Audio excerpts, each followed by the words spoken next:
आज मैं आप लोगों के सामने लेकर आया हूं सेंट्रीपिटल फोर्स का कॉन्सेप्ट, किसके थ्रू? एक कार के थ्रू जो कि एक सर्कुलर टर्न पे मूव कर रही है।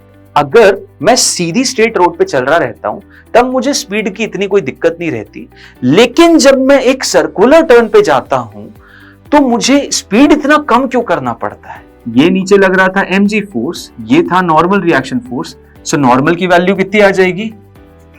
न्यू इंटू नॉर्मल हो जाएगा mg के बराबर। ठीक है सर, m से m कैंसिल, तो यहां से v स्क्वायर की वैल्यू आती है, v square should be less than equal to mu rg। मतलब यहां से क्या वैल्यू आ जाती कि v should be less than equal to under root of mu rg। Maximum speed जो ड्राइवर ले सकता है वो हो जाएगा न्यू rg के बराबर। कि बैंकिंग ऑफ रोड्स में ऐसा क्या होता है जिस वजह से आपकी स्पीड काफी ज्यादा एनहांस हो जाती है, और यहां जो एक लिमिट आप फेस कर रहे हो फ्रिक्शन फोर्स की वजह से, वहां पे एडिशन क्या हो जाता है, वहां पे फ्रिक्शन के साथ आपका खुद का एक नॉर्मल रिएक्शन फोर्स भी सेंटर की तरफ लगने लगता है, जिससे आपकी हाईएस्ट स्पीड काफी ज्यादा एनहांस हो जाती है। कि जब कभी भी फ्लैट रोड पे गाड़ी अगर मूव करती है तो जो फ्रिक्शन फोर्स है वो आपका नेसेसरी सेंट्रीपिटल फोर्स प्रोवाइड करता है, और उसकी एक लिमिट है जिस वजह से maximum velocity under root of mu r g के बराबर होती है। ये इस पूरे सेशन में सबसे इंपॉर्टेंट फॉर्मूला था। Hello everyone, I welcome all of you to this very amazing platform of infinity learn need by Shri Chaitanya. So बच्चों, आज मैं आप सभी के सामने लेकर आया हूं एक बहुत मजेदार टॉपिक। सही में ट्रस्ट में बहुत मजेदार टॉपिक है, और इस पर्टिकुलर टॉपिक के अंदर आपको इतने सारे इंसाइट मिलेंगे जो कि शायद आप लोगों ने ऑब्जर्व किए होंगे, बट मे बी उतनी क्लैरिटी नहीं आई होगी। तो आज मैं आप लोगों के सामने लेकर आया हूं सेंट्रीपिटल फोर्स का कॉन्सेप्ट, किसके थ्रू? एक कार के थ्रू जो कि एक सर्कुलर टर्न पे मूव कर रही है। एक सर्कुलर टर्न पे जब एक कार मूव करती है तो उसमें सेंट्रीपिटल फोर्स का क्या एलिमेंट हो जाता है, और साथ ही साथ उस कार के साथ क्या होता है। अगर कार के ड्राइवर को कॉन्सेप्ट नहीं पता तो भाई एक मेजर एक्सीडेंट हो सकता है। तो फटाफट से शुरू करते हैं इस सेशन को, और सेशन को शुरू करने से पहले आप सभी ने देखा होगा कार्स को बढ़िया से टर्न पे मूव करते हुए। अच्छा, एक नॉर्मल सी चीज आप सभी ने ऑब्जर्व की होगी कि जब कभी भी कोई कार चलाता है वो जैसे ही टर्न देखता है अपनी स्पीड को रिड्यूस कर लेता है कि नहीं? और अगर रेत वेत गिरी रहती है तो और धीमी कर लेता है क्योंकि स्किडिंग ना हो जाए। तो ये केस समझने की कोशिश करते हैं कि यार अगर मैं सीधी स्ट्रेट रोड पे चल रहा रहता हूं तब मुझे स्पीड की इतनी कोई दिक्कत नहीं रहती, लेकिन जब मैं एक सर्कुलर टर्न पे जाता हूं तो मुझे स्पीड इतना कम क्यों करना पड़ता है? इतना कम क्यों करना पड़ता है?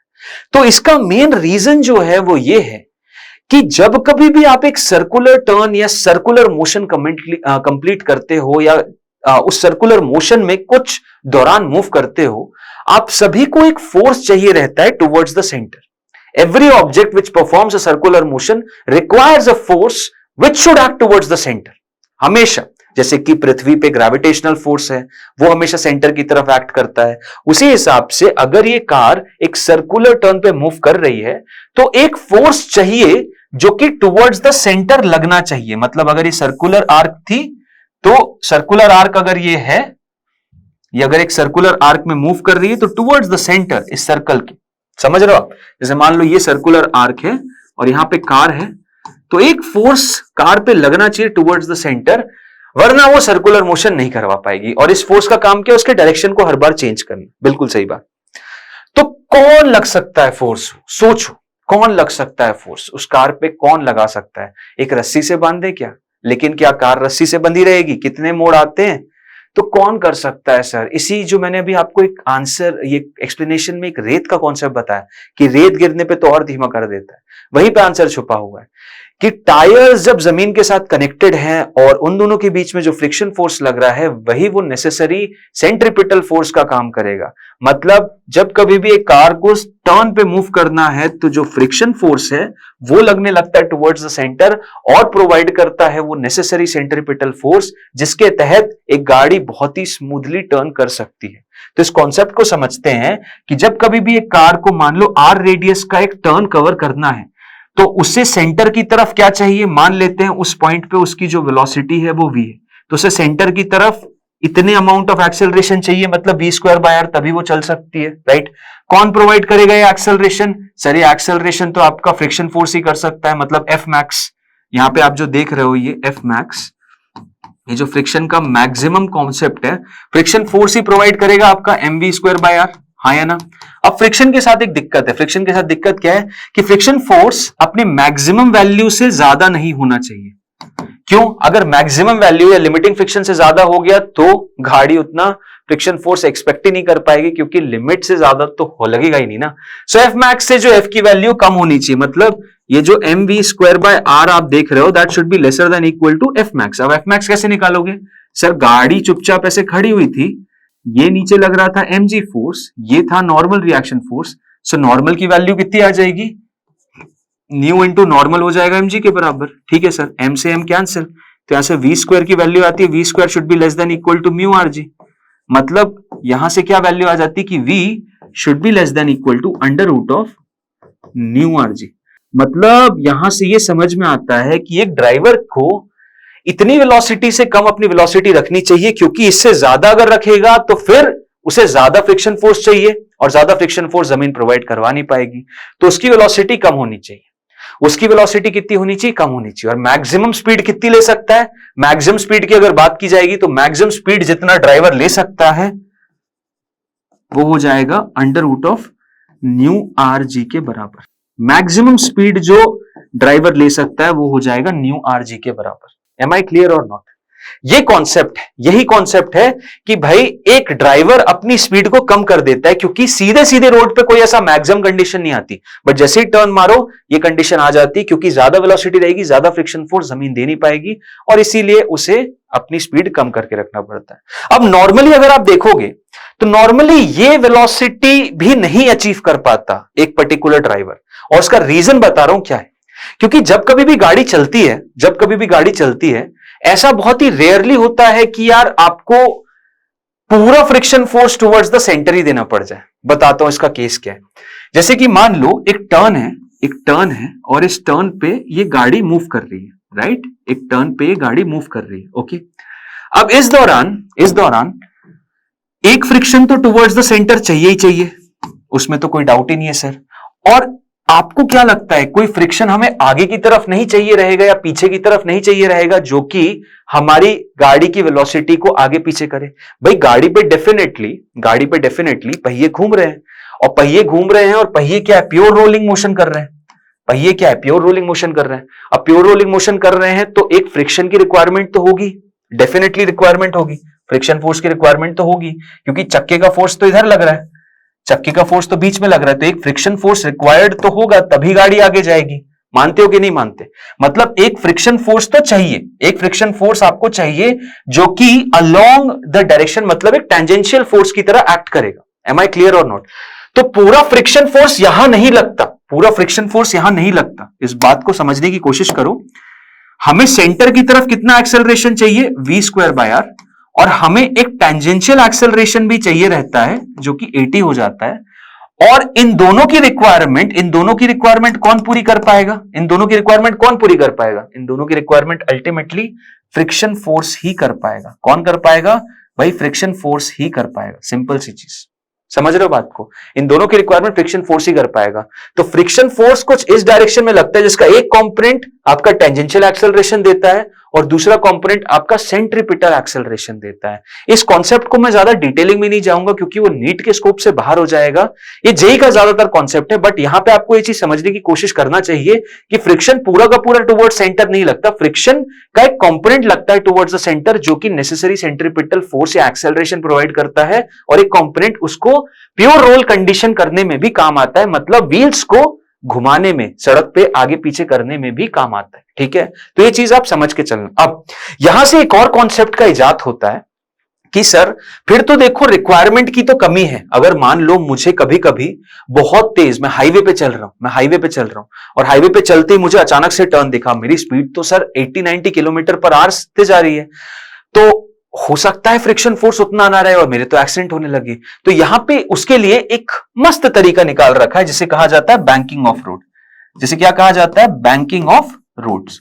अब इसका कॉन्सेप्ट जो है मैं एक अलग वीडियो में कवर करूंगा कि बैंकिंग ऑफ रोड्स में ऐसा क्या होता है जिस वजह से आपकी स्पीड काफी ज्यादा एनहांस हो जाती है, और यहां जो एक लिमिट आप फेस कर रहे हो फ्रिक्शन फोर्स की वजह से, वहां पे एडिशन क्या हो जाता है, वहां पे फ्रिक्शन के साथ आपका खुद का एक नॉर्मल रिएक्शन फोर्स भी सेंटर की तरफ लगने लगता है, जिससे आपकी हाईएस्ट स्पीड काफी ज्यादा एनहांस हो जाती है। तो इस कॉन्सेप्ट के बारे में भी हम बात करेंगे एक नेक्स्ट कॉन्सेप्ट वीडियो में, बट यहां पे हम रेस्ट्रिक्ट करते हैं अपने आपको कि कार जब एक लेवल्ड सरफेस पे मूव कर रही है, ठीक है। सो यहां तक मैंने ये जाना कि सर ये सिनेरियो है। आओ एक सवाल सॉल्व करते हैं जिससे काफी अच्छी अंडरस्टैंडिंग मिलेगी। तो सवाल कुछ इस तरीके का है कि एक ब्लॉक है मास m का, जो कि रखा हुआ एक हॉरिजॉन्टल डिस्क पे। The friction coefficient between the disc and block is m. The disk is free to rotate about the center of the block and is at a distance capital R from the axis. ठीक है, the disk is rotated at, okay. Friction coefficient दिया disc और ब्लॉक का, disc is free to rotate about the centre and the block is at a distance capital R. अब देखो यहां पे क्या दिया हुआ है, एक डिस्क दी हुई है, यहां पे क्या दिया हुआ है, एक डिस्क दी हुई है, ये डिस्क है और ये डिस्क रोटेट कर रही है और इस डिस्क के सेंटर से कैपिटल R डिस्टेंस दूर एक डब्बा रखा है। बिल्कुल सही बात। अब क्या पूछ रहे हैं, द डिस्क इज रोटेटेड, पूछ रहे what is the maximum angular speed for which the block does not slip. देखो मैक्सिमम एंगुलर स्पीड जिसके लिए ब्लॉक स्लिप ना करे, ब्लॉक स्लिप ना करे, ओके। तो मान लेते हैं ये एक मैक्सिमम एंगुलर स्पीड ओमेगा से मूव कर रहा है, ये एक मैक्सिमम एंगुलर स्पीड ओमेगा से मूव कर रहा है, ओके। सो इसको सेंटर की तरफ कितना एक्सेलरेशन चाहिए, इसको उस समय सेंटर की तरफ कितना फोर्स चाहिए, इसको सर फोर्स चाहिए होगा एफसी के बराबर, मतलब सेंटर की तरफ जो फोर्स चाहिए होगा एफसी चाहिए होगा, जिसकी वैल्यू हो जाएगी m ओमेगा स्क्वायर r के बराबर। बिल्कुल सही बात। अब ये कौन प्रोवाइड करेगा, सर यहाँ पे और कोई फोर्स दिख रहा है क्या, कोई दिख नहीं रहा, लेकिन एक चीज दिख रही है कि फ्रिक्शन कोएफिशिएंट दे दिया है, फ्रिक्शन कोएफिशिएंट दे दिया है, ये m नहीं ये म्यू है।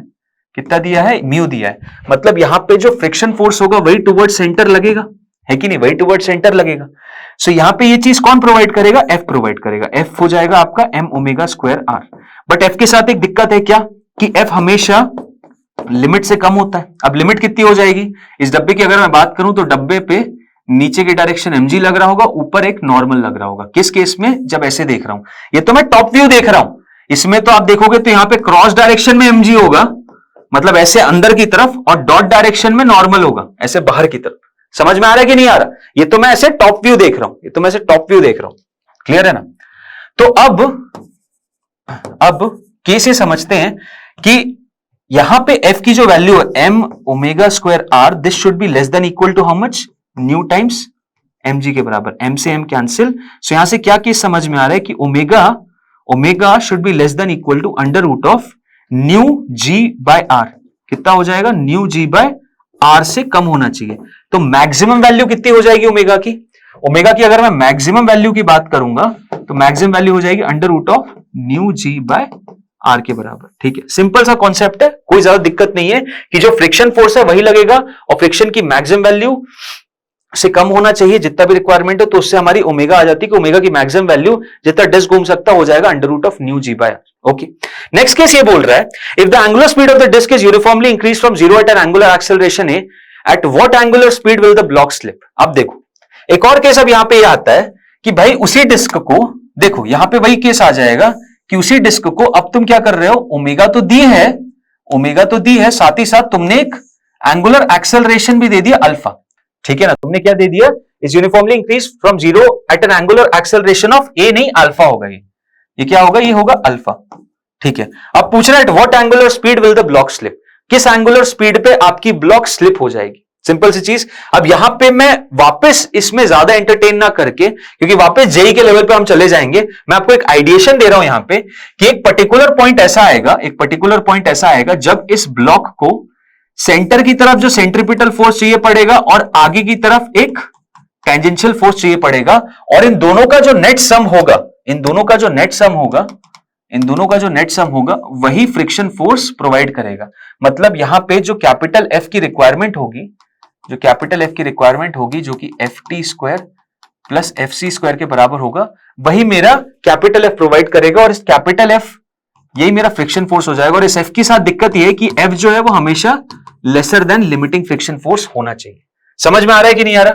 सो ये मेन कॉन्सेप्ट आपको याद रखना है कि इस सिनेरियो में ये चीज हो जाती है कि यार फ्रिक्शन फोर्स यहां पे टेंजेंशियल और सेंट्रीपिटल दोनों ही एक्सेलरेशन को प्रोवाइड करता है, और यहां पे वो लिमिट कुछ इस तरीके से आ जाती है। और यहां पे अगर आप देखोगे तो एफ की वैल्यू कितनी आ जाएगी, under root of F T square plus F C square. रख के देखते हैं जरा कितना आ रहा है।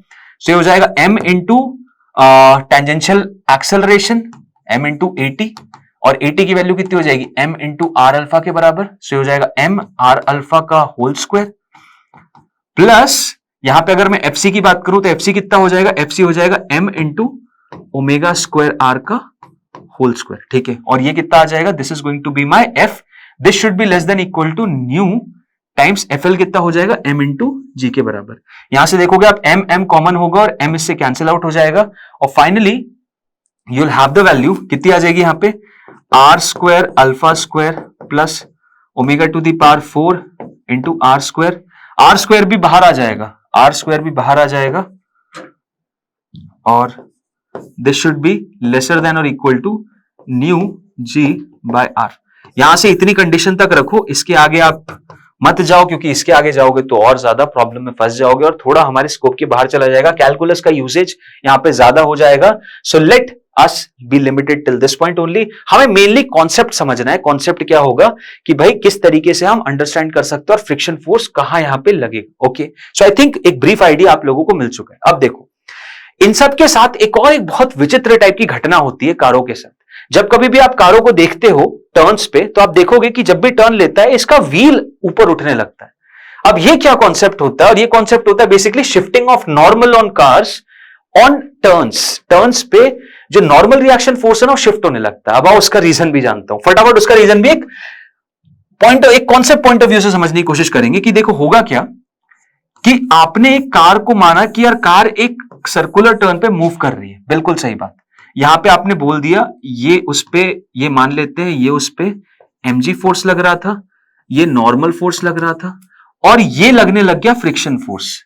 ये जमीन पे यहाँ पे व्हील्स थी, यहाँ पे व्हील्स थी और यहाँ पे फ्रिक्शन फोर्स लगने लग गया सेंटर की तरफ, जो कि नेसेसरी सेंट्रिपिटल फोर्स प्रोवाइड कर रहा है।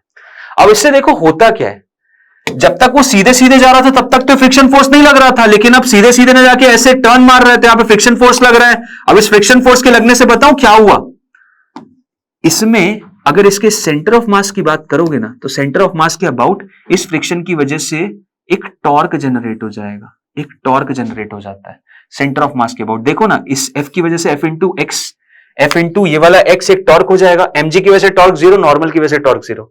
अब इस टॉर्क की वजह से क्या होता है, ये जो व्हील है ये ऐसे उठने लगती है, ये ऐसे उठने लगती है। मतलब अगर गाड़ी ऐसे जा रही है, अगर मान लो गाड़ी ऐसे टर्न कर रही है, तो ये वाला पोर्शन उठने लगता है, ये वाला पोर्शन दबने लगता है, मतलब गाड़ी फिर कुछ इस तरीके से हो जाती है, गाड़ी कुछ इस तरीके से होती है। मतलब जिस तरफ का तुम मोड़ ले रहे हो, जिस तरफ का तुम मोड़ ले रहे हो, उस तरफ का जो पहिया हवा में उठने लगता है। जैसे कि यहां देख सकते हो, उधर मोड़ ले रहा था ये पहिया, इधर मोड़ ले रहा था इधर वाला पहिया, जिस तरफ का मोड़ ले रहा हो वो वाला पहिया उठने लगता है। और यही केस होता है, ये किस लिए होता है, इस एफ की वजह से। ये एक एफ एक टॉर्क प्रोवाइड करने लगता है, एक टॉर्क प्रोवाइड करने लगता है। अब इस टॉर्क को बैलेंस करने के लिए पता है गाड़ी क्या करती है, इस टॉर्क को बैलेंस करने के लिए पता है गाड़ी क्या करती है, गाड़ी अपने नॉर्मल को शिफ्ट करने लगती है, गाड़ी अपने नॉर्मल को शिफ्ट करने लगती है। मतलब पहले जो नॉर्मल रिएक्शन फोर्स इस डायरेक्शन में हुआ करता था, अब वो नॉर्मल थोड़ा शिफ्ट होने लगता है। अब नॉर्मल इधर इधर इधर इधर बाहर की तरफ लगने लगता है, क्योंकि अब जैसे नॉर्मल मान लो इधर हो गया ना, नॉर्मल जैसे ही शिफ्ट हो गया, देखना ध्यान से, नॉर्मल जैसे ही शिफ्ट होने लग गया, नॉर्मल जैसे ही शिफ्ट हुआ, नॉर्मल मान लो अब यहां लग रहा है, ये हो गया नॉर्मल का डायरेक्शन। तो अब क्या होता है, इस नॉर्मल की वजह से एक टॉर्क लगता है जो कि इस डायरेक्शन में लगता है, इस फ्रिक्शन की वजह से सेंटर ऑफ मास के अबाउट इधर, इस नॉर्मल की वजह से इधर, तो ओवरऑल गाड़ी आपकी इक्विलिब्रियम में रह जाती है।